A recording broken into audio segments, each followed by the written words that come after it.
तो एपिसोड की शुरुआत में हम देखते हैं कि सभी स्टूडेंट्स अपने टीचर के साथ स्कूल ट्रिप के लिए निकले होते हैं। सभी लोग स्टेशन पे खड़े रहकर ट्रेन आने का वेट कर रहे होते हैं। उसके बाद हम अगले सीन में देखते हैं वहाँ पर कोटारो आता है। उसकी नजर अकाने पर पड़ती है। ये दोनों ही एक दूसरे को हैरानी से देख रहे होते हैं क्योंकि ये दोनों अपने उस बीते हुए दिन को याद कर रहे होते हैं जिस दिन कोटारो ने अकाने को डेट करने के लिए पूछा था। ये असल में वही सीन होता है जिसको हमने तीसरे एपिसोड के एंड में देखा था। तो असल में उस दिन अकाने कोटारो को कहती है कि मुझे सोचने का थोड़ा टाइम चाहिए, मैं तुम्हें बाद में बताऊंगी। तो अब हम प्रेजेंट टाइम में आते हैं जहाँ पे सभी टीचर्स अपने स्टूडेंट्स के बैग चेक कर रहे होते हैं। वो इसीलिए क्योंकि टीचर्स ने सभी स्टूडेंट्स को फोन लाने के लिए मना किया होता है। इस ट्रिप में फोन अलाउड नहीं होता, लेकिन इसके बावजूद भी कोटारो और अकाने के फ्रेंड्स फोन छिपा कर लाए होते हैं। तो अब हम देखते हैं कि ये लोग अपने स्टॉप पे पहुंच जाते हैं। वहाँ पहुंच के सभी स्टूडेंट्स अलग अलग जगह घूमना शुरू कर देते हैं। सभी लोग बहुत ही मजे में होते हैं। सभी अपनी ट्रिप को पूरी तरह से एंजॉय कर रहे होते हैं। तब हम देखते हैं कि अकाने एक स्टोर में जाती है। फिर वहाँ उसके पास चिनात्सु आती है। वो उसे आके कहती है कि हमें हमारे ग्रुप मेंबर्स के लिए गिफ्ट लेना चाहिए। अकाने कहती है कि तुमने बिल्कुल सही कहा। अब ये दोनों शॉप में गिफ्ट चूज कर रहे होते हैं। उसके बाद चिनात्सु कोटारो को स्टोर के बाहर खड़ा देखती है। वो कोटारो को वहाँ देख उससे बात करने के लिए चली जाती है। ये सब कुछ अकाने शॉप में खड़ी खड़ी दूर से देख रही होती है। कोटारो को चिनात्सु के साथ देख अकाने काफी जेलस फील करती है। तो अब सीन चेंज होता है और अब हम देखते हैं कि रात हो चुकी है। सभी स्टूडेंट्स एक होटल में रुके होते हैं। सभी बॉयज और गर्ल्स के रूम अलग अलग होते हैं। वहाँ कोटारो अकाने को मैसेज करने के बारे में सोच रहा होता है, लेकिन वहाँ उसके पास ही में रोमन और डाइची भी होते हैं। वो वहाँ लेट कर गेम्स खेल रहे होते हैं। दूसरी तरफ अकाने जिस रूम में होती है वहाँ वो और उसके दोस्त रिलेशनशिप्स के बारे में बातें कर रहे होते हैं। वहाँ अकाने की दोस्त उसे पूछती है, क्या कोई ऐसा है जिसे तुम पसंद करती हो? अकाने शर्माते हुए बोलती है, हाँ, एक लड़का। उसकी ये बात सुनकर उसकी फ्रेंड्स पूछती है, आखिर कौन? क्या वो हीरा है? अब अकाने कुछ बोलती उससे पहले वहाँ रूम में 3 लड़के आ जाते हैं और उन्हें डिस्टर्ब कर देते हैं। फिर तभी उसके बाद अकाने के फोन पे कोटारो का मैसेज आता है। वो उसे पूछता है कि तुम क्या कर रही हो? फिर अकाने उसे रिप्लाई में कहती है कि हम बस रिलेशनशिप के बारे में बातें कर रहे थे। फिर कोटारो कहता है कि तुम फ्री टाइम में क्या कर रही हो? अकाने उसे लिखती है, अभी मैंने कुछ डिसाइड नहीं किया।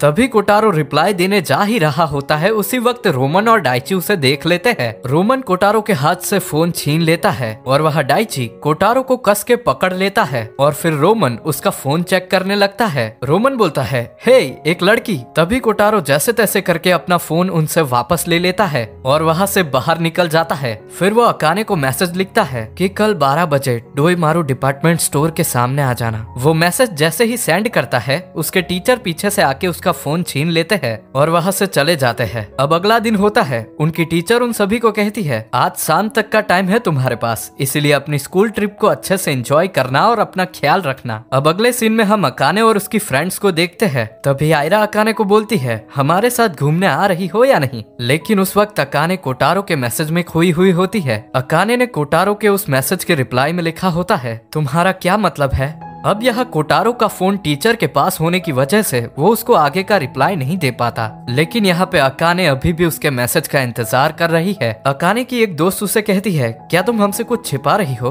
अकाने बोलती है, नहीं तो बिल्कुल नहीं। तभी आयरा बोलती है, फिर तुम हमारे साथ आ रही हो ना? अकाने बोलती है, हाँ ठीक है। तभी कोटारो अकाने को जाते हुए देखता है। कोटारो के साथ रोमन और डाइची भी खड़े होते हैं। उस वजह से वो अकाने को बुला नहीं पाता और कोटारो की नजरों के सामने से अकाने वहाँ से चली जाती है। ये देखकर कोटारो को काफी बुरा फील होता है। अब अकाने अपने दोस्तों के साथ होती है और वो अभी भी कोटारो के मैसेज का वेट कर रही होती है, इसलिए वो अपना फोन बार बार चेक करके देख रही होती है। अकाने को ऐसा देख उसकी दोस्त उसे कहती है, क्या हुआ? लेकिन अकाने उन्हें कुछ नहीं बताती। ये सब देख आयरा परेशान होकर बोलती है, हमें अलग अलग हो जाना चाहिए। ऐसा कहकर वो उसकी दोस्त मियू को लेकर वहाँ से चली जाती है। अब जल्द ही 12 बजने वाले होते हैं। 12 बजने में सिर्फ 10 मिनट बाकी होते हैं। अकाने जल्दी से भागकर उस जगह पे पहुंचती है जहाँ पे कोटारो ने उसे मिलने बुलाया होता है। वहाँ पहुँचते ही अकाने कोटारो को मैसेज करती है, मैं आ गई, तुम कहाँ हो? फिर वो वही खड़ी रहकर उसका इंतजार करने लगती है। तभी बारिश शुरू हो जाती है। वहाँ दूसरी तरफ कोटारो भी भागते हुए उस जगह पे आ रहा होता है। वो वहाँ पहुंचकर अकाने को इधर उधर ढूंढता है, लेकिन वो उसे कहीं नहीं मिलती। वो उसे ढूंढते ढूंढते थोड़ा और आगे चला जाता है और वो जैसे ही आगे निकलता अकाने पीछे से बाहर आती है। असल में वो वहीं पे खड़ी होती है, लेकिन भीड़ में कोटारो उसे नहीं देख पाता। अब यहाँ अकाने अभी भी कोटारो का वेट कर रही होती है और वो मन ही मन सोच रही होती है, उसने अभी तक रिप्लाई नहीं दिया। हम तो एक दूसरे को डेट भी नहीं कर रहे। मैंने तो अभी तक उसको अपना जवाब भी नहीं दिया। वो शायद नहीं आएगा। यहाँ दूसरी तरफ कोटारो को चिनात्सु मिलती है। चिनात्सु उसे देख बोलती है, तुम तो पूरे भीग चुके हो। ऐसा कहकर वो उसे पोंछने लगती है। तभी कोटारो उसे कहता है, क्या तुम मुझे अपना फोन दे सकती हो? चिनात्सु कहती है, हाँ जरूर। तभी वो उसका फोन लेकर अकाने को कांटेक्ट करने ही वाला होता है, लेकिन तभी वो सोचता है, मुझे तो अकाने का नंबर ही नहीं पता। क्या मुझे इससे पूछना चाहिए? नहीं, यह अजीब लगेगा। ऐसा सोचकर फिर वो उसका फोन वापस दे देता है। तभी चिनात्सु बोलती है, मैं गैस कर सकती हूँ, वो अकाने है ना? कोटारो यह सुनकर बोलता है, मगर मैंने तो उसका नाम तक नहीं लिया। चिनात्सु कहती है, तुम्हें कहने की जरूरत नहीं, खैर छोड़ो। फिर वो अकाने को कॉल करती है और कोटारो को फोन दे देती है। कोटारो बोलता है, ये मैं हूँ। अकाने कहती है, मैं तुम्हारा कब से इंतजार कर रही हूँ, तुम कहाँ हो? अब सीन चेंज होता है और अब हम देखते हैं कि अकाने एक जगह पे बैठी हुई होती है। कोटारो वहाँ भागते हुए आता है। अकाने उसके पास आकर कहती है, मैं तुम्हारा कब से वेट कर रही थी, तुमने बहुत देर कर दी। तभी कोटारो बोलता है, टीचर ने मेरा फोन ले लिया था। अकाने बोलती है, तुमने चिनात्सु का फोन क्यों यूज किया? वो तुम्हारे ज्यादा क्लोज होगी ना? कोटारो बोलता है, नहीं, वो बस उस वक्त मेरे साथ थी, बस इसीलिए। अकाने बोलती है, हम लगभग ना के बराबर बात करते हैं। मैं तुमसे बात करना चाहती हूँ, मैं तुम्हें जानना चाहती हूँ। कोटारो उसकी ये बातें सुनकर शर्मा जाता है और बोलता है, क्या यही है तुम्हारा जवाब? अकाने कहती है, हाँ। और यहीं पे ये एपिसोड खत्म हो जाता है।